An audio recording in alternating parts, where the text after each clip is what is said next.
बहुत समय पहले की बात है।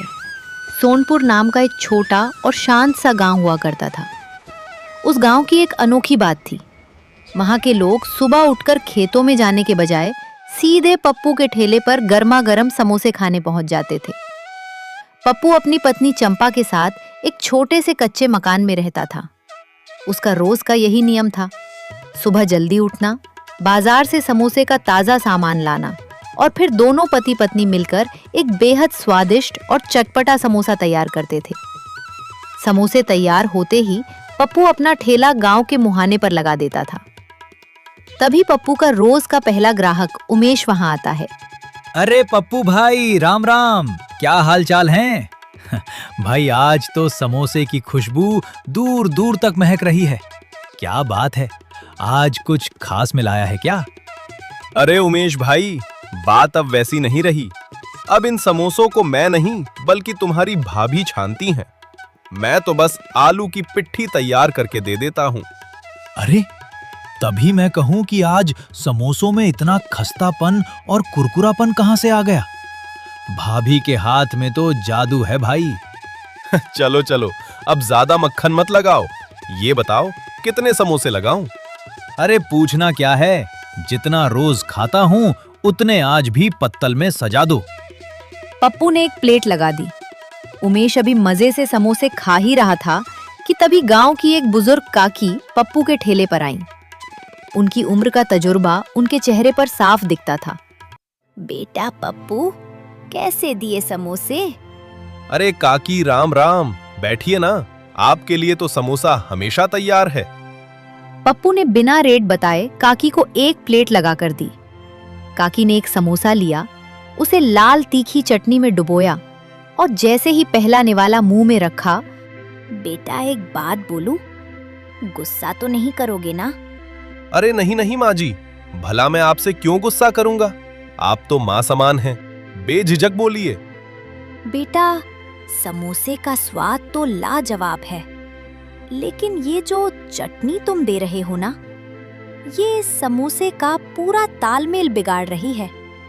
सच सच बताना, ये चटनी तुम खुद बनाते हो या बाजार से लाते हो? वो माँ जी, चटनी तो मैं बाजार से ही तैयार बनी बनाई ले आता हूँ। अब कौन सुबह सुबह इतना झंझट पाले। तभी मैं कहूँ, बेटा तुम हरिया के बेटे पप्पू ही हो ना? हाँ माँ जी, मैं उन्हीं का बेटा हूँ। ठीक है, मैं आज शाम को तुम्हारे घर आऊंगी। तुम्हें और बहू को अपने हाथ की खास देसी चटनी बनाने की पूरी विधि सिखाऊंगी। फिर देखना तुम्हारे समोसों का स्वाद कहाँ पहुँचता है। अरे काकी, अगर आपकी बताई चटनी से समोसे का स्वाद दोगुना हो गया तो मैं कल से 2 की जगह 4 समोसे खाऊंगा। ठीक है माँ जी, आप शाम को जरूर आइएगा। कल हम आपके बताए ढंग से ही चटनी बनाकर लाएंगे। ठीक है बेटा, अभी मैं चलती हूँ, शाम को घर पर मिलती हूँ। धीरे धीरे दिन ढलने लगा और शाम घिर आई। पप्पू अपना ठेला समेटने की तैयारी कर ही रहा था कि तभी गांव का रसूखदार और घमंडी जमींदार गोलू वहां पहुंचा। आइए जमींदार साहब, राम राम। बताइए क्या सेवा करूं आपकी? सेवा वेवा कुछ नहीं करनी पप्पू, मेरी बात ध्यान से सुन। मेरे पास कुछ पैसे हैं जिन्हें मैं कुछ दिनों के लिए छुपा कर रखना चाहता हूँ। तू ये पोटली अपने पास रख ले। ये आप क्या कह रहे हैं जमींदार साहब? आपके पास तो पक्का मकान है, तिजोरी है। आप अपने पैसे मेरे जैसे गरीब के कच्चे घर में क्यों रखवा रहे हैं? मैं ये पैसे नहीं रख सकता। पप्पू ज्यादा दिमाग मत चला, जो कह रहा हूँ वो कर। पैसे चुपचाप रख ले, वरना अच्छा नहीं होगा। देखिए जमींदार साहब, मैं सीधा साधा कमाने खाने वाला इंसान हूँ। मैं ऐसे किसी हेर फेर के चक्कर में नहीं पड़ूंगा। आप ये पैसे यहाँ से ले जाइए, मैं नहीं रखूंगा। अच्छा, तो इतनी अकड़ आ गई है तुझमें? इस ना की कीमत तुझे चुकानी पड़ेगी पप्पू। याद रखना, ये अकड़ मैं बहुत जल्द ढीली करूंगा। जो करना है कर लीजिएगा जमींदार साहब, पर मैं गलत काम नहीं करूंगा। जमींदार गुस्से में पैर पटकता हुआ वहां से चला गया। अब पूरी तरह से शाम हो चुकी थी। पप्पू ठेला बंद करने ही वाला था कि तभी शहर के 2 लड़के जो पैंट शर्ट पहने हुए थे हाफते हुए उसके ठेले पर आए। वे काफी थके हुए लग रहे थे।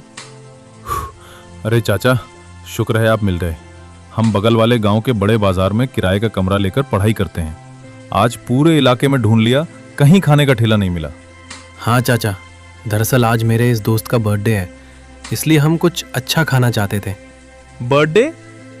बाबूजी, ये बर्थडे क्या होता है?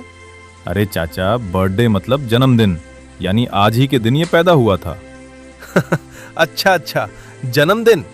बहुत बहुत बधाई बाबूजी। बोलिए, मैं आपकी क्या सेवा कर सकता हूँ? चाचा, हमें पूरे 50 समोसे चाहिए। क्या आपके पास इतने समोसे बचे हैं? पप्पू ने बचे हुए सारे समोसे फटाफट पैक कर दिए। लड़कों ने खुशी खुशी पैसे दिए और चले गए। आज समोसे पूरी तरह खत्म हो चुके थे और पप्पू की अच्छी खासी कमाई हुई थी। वो खुश होते हुए अपने घर की तरफ निकल पड़ा। पप्पू जब अपने घर पहुंचा तो उसने देखा कि काकी पहले से ही वहां मौजूद थीं और चंपा से बात कर रही थीं। अरे काकी, आप तो मेरे से पहले ही आ गईं। अरे सुनो जी, काकी अपने बारे में बहुत बड़ी बात बता रही थी। इनके पति यानी हमारे स्वर्गीय काका जी शहर के बहुत बड़े रेस्टोरेंट में मुख्य रसोइया थे। उनकी बनाई देसी चटनी के लोग इतने दीवाने थे कि ग्राहक दूर दूर से खिंचे चले आते थे। हाँ बेटा, और वही हुनर, वही गुप्त नुस्खा आज मैं तुम दोनों को सिखाने आई हूँ। पर याद रखना, ये बात इस गांव में किसी और को पता नहीं चलनी चाहिए। मुझे तुम दोनों की मेहनत पर भरोसा है, इसलिए ये राज सिर्फ तुम्हारे पास रहेगा। काकी ने चंपा और पप्पू को पास बिठाया और अपनी जादुई देसी चटनी की विधि बताने लगी। सबसे पहले ताजी हरी धनिया और पुदीने की पत्तियों को अच्छे से धो लेना। उसमें तीखेपन के लिए हरी मिर्च, स्वाद के लिए थोड़ा सा अदरक और लहसुन डालना। अब असली जादू शुरू होता है। इसमें थोड़ा सा भुना हुआ जीरा, काला नमक और सूखी खटाई की जगह कच्ची अमिया या नींबू का रस निचोड़ना। और आखिर में एक सीक्रेट चीज, इसमें एक चुटकी सीक्रेट गरम मसाला और थोड़ा सा गुड़ मिला देना, जिससे तीखा, खट्टा और मीठा स्वाद ऐसा बैठेगा कि खाने वाला उंगलियां चाटता रह जाएगा। चंपा और पप्पू ने पूरी विधि बहुत ध्यान से नोट कर ली। काकी, आपका बहुत बहुत धन्यवाद। कल सुबह मैं इसी विधि से चटनी बनाऊंगा और थैले पर लेकर जाऊंगा। ठीक है बेटा, अब रात ज्यादा हो गई है, मैं चलती हूँ। तुम दोनों आराम करो। कल सुबह ये चटनी लेकर जाना। देखना, तुम्हारे ठेले पर तहलका मच जाएगा। काकी आशीर्वाद देकर चली गई। पप्पू और चंपा अगले दिन की तैयारी की उम्मीद में सो गए। अगली सुबह होती है। पप्पू और चंपा सूरज निकलने से पहले ही उठ जाते हैं। दोनों पूरे दिल से काकी के बताए गुप्त नुस्खे के अनुसार चटनी तैयार करते हैं और साथ में गर्मा गर्म समोसे भी। थोड़ी ही देर में सब कुछ बनकर तैयार हो जाता है। पप्पू खुश खुश अपना ठेला लेकर गांव के मुहाने पर पहुंचता है और दुकान लगा देता है। ठेला लगे अभी थोड़ी ही देर हुई थी कि रोज की तरह उसका पहला ग्राहक उमेश वहां आता है। लेकिन आज उमेश के चेहरे पर वो रोज वाली मुस्कान नहीं थी। वो बहुत घबराया और परेशान दिख रहा था। अरे उमेश भाई, क्या हुआ? आज इतने घबरे घबराए क्यों? सब खैरियत तो है ना?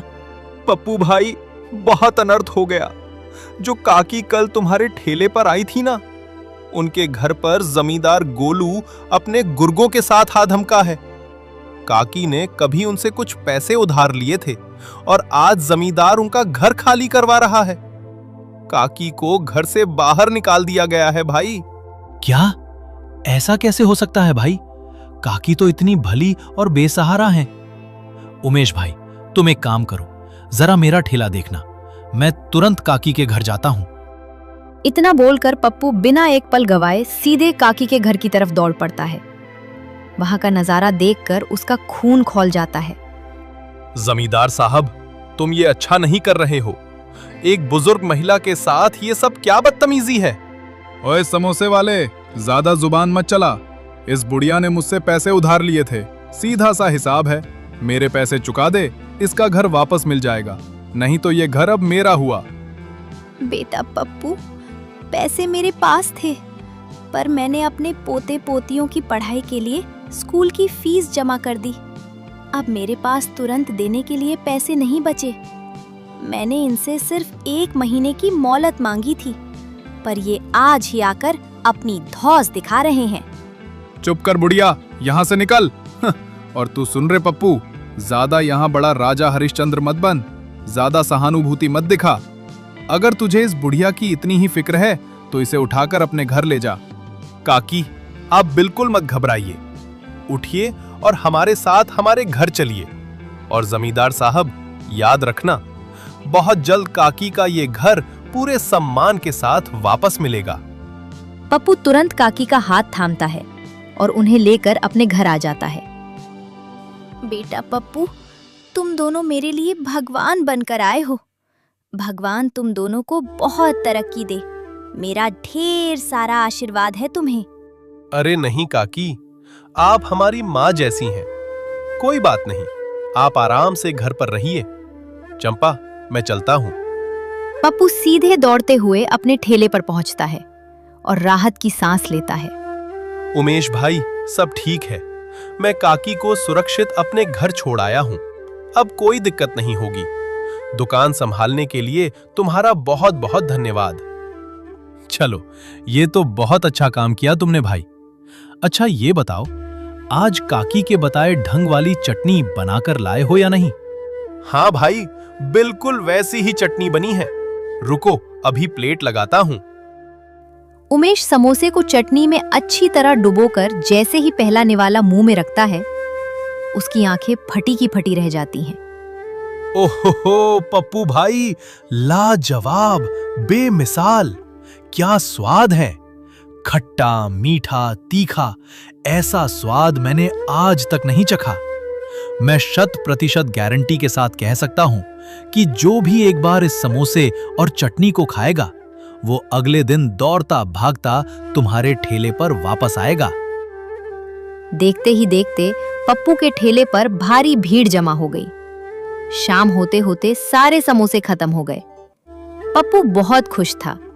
वो अपना ठेला बंद करके आज जल्दी ही अपने घर चला गया। पप्पू के जाने के थोड़ी देर बाद वही दोनों शहर के लड़के जो कल आए थे, पढ़ाई खत्म करके दोबारा पप्पू के ठेले वाली जगह पर पहुंचते हैं। लेकिन वहां पहुंचकर वे देखते हैं कि ना तो वहां कोई ठेला है और ना ही समोसे वाला आदमी। दोनों लड़के उदास कदमों से गांव की तरफ निकल पड़ते हैं। रास्ते में उन्हें गांव का एक आदमी मिलता है। वे उससे पप्पू के बारे में पूछते हैं। वो आदमी उन्हें पप्पू के घर का रास्ता समझा देता है। रास्ता पूछते पूछते दोनों लड़के पप्पू के कच्चे मकान के सामने पहुंचते हैं। घर के बाहर सन्नाटा था। दोनों लड़के दरवाजे के पास जाते हैं और बाहर से आवाज लगाते हैं। चाचा जी, ओ समोसे वाले चाचा जी, घर पर हो क्या? जैसे ही पप्पू घर का दरवाजा खोलकर बाहर आता है, वो उन दोनों शहर के लड़कों को देखकर चौंक जाता है, लेकिन फिर मुस्कुराकर उनका स्वागत करता है। अरे बाबूजी, आप दोनों आज दुकान की जगह सीधे मेरे घर। बताइए क्या बात है? अरे चाचा, खुशखबरी है। कल जो समोसे हम आपसे पैक करवा कर ले गए थे, वो हमने अपने स्कूल कॉलेज के हॉस्टल के दोस्तों और प्रोफेसरों को खिलाए। सबको आपके समोसे और वो काकी के हाथ की जादुई चटनी इतनी पसंद आई कि सब उसके दीवाने हो गए हैं। हाँ चाचा, इसलिए आज हम यहाँ आपसे एक डील करने आए हैं। अब से हमारे स्कूल के हॉस्टल के लिए आपको रोज के 50 समोसे तैयार रखने होंगे। ये हमारा रोज का पक्का ऑर्डर है। ये लीजिए कुछ पैसे एडवांस। 50 समोसों का रोज का पक्का ऑर्डर और एडवांस पैसे देखकर पप्पू की खुशी का ठिकाना नहीं रहा। उसकी आंखों में खुशी के आंसू आ गए। अरे बेटा, भगवान तुम दोनों का भला करे। तुम चिंता मत करो, कल से जब तुम आओगे तुम्हें गर्मा गर्म और ताजा समोसे तैयार मिलेंगे। दोनों लड़के मुस्कुराते हुए पप्पू को हाथ हिलाकर वहां से चले जाते हैं। अगली सुबह होती है। अब पप्पू के हौसले बुलंद थे। चंपा, काकी और पप्पू तीनों मिलकर सुबह सुबह ही ढेर सारे समोसे और काकी की वो जादुई देसी चटनी तैयार करते हैं। पप्पू जैसे ही दुकान पर ठेला लगाता है, उस चटनी की सौंधी और चटपटी महक चारों तरफ फैल जाती है। देखते ही देखते पप्पू के ठेले पर मेला सा लग जाता है। दोपहर में वो स्कूल के लड़के भी आते हैं और अपने 50 समोसे खुशी खुशी लेकर चले जाते हैं। धीरे धीरे समय बीता और फिर जमींदार को पैसे देकर बूढ़ी अम्मा का घर वापस ले लेता है।